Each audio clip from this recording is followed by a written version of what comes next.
Lancement du loto du patrimoine pour la deuxième année consécutive et dont les bénéfices serviront à la restauration de monuments en péril. La mission menée par Stéphane Bern a sélectionné cette année 121 sites, dont de nombreux édifices religieux. Vous le savez, ils sont à la charge des communes qui n'ont bien souvent pas les moyens de les entretenir. En voici un exemple à Saint-Sorlin-d'Arves en Savoie avec Céline Blampin et Brice Gérès. Au pied du col de la Croix de Fer, à 1500 mètres d'altitude, c'est un joyau de l'art baroque en péril. Dans l'église de Saint-Sorlin-d'Arves, il ne sera bientôt plus possible d'admirer les peintures du XVIIe siècle.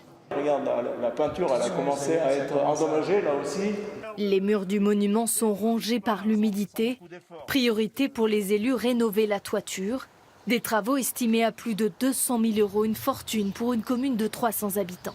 Il y a tellement fallu investir dans tout ce qui est l'assainissement, tout ce qui est de l'eau, toutes ces choses-là. On n'a plus les moyens aujourd'hui d'investir dans ce patrimoine. L'église abrite du mobilier classé, comme ce retable de bois dédié à Saint-Saturnin, le protecteur des troupeaux. Elle est aussi célèbre pour ses couronnes mortuaires fabriquées autrefois à la main par les femmes du village avec des perles de verre.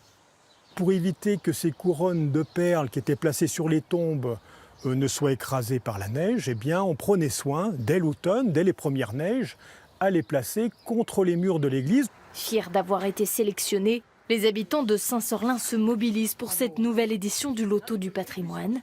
Comme on est peut-être la seule église en Savoie à avoir les couronnes sur les murs, c'est très important de conserver ça. Je pense qu'on va peut-être venir jouer très souvent. Pour le moment, difficile de savoir combien d'argent cette opération rapportera à la commune. Les élus espèrent commencer les travaux dès l'année prochaine. Et on va continuer notre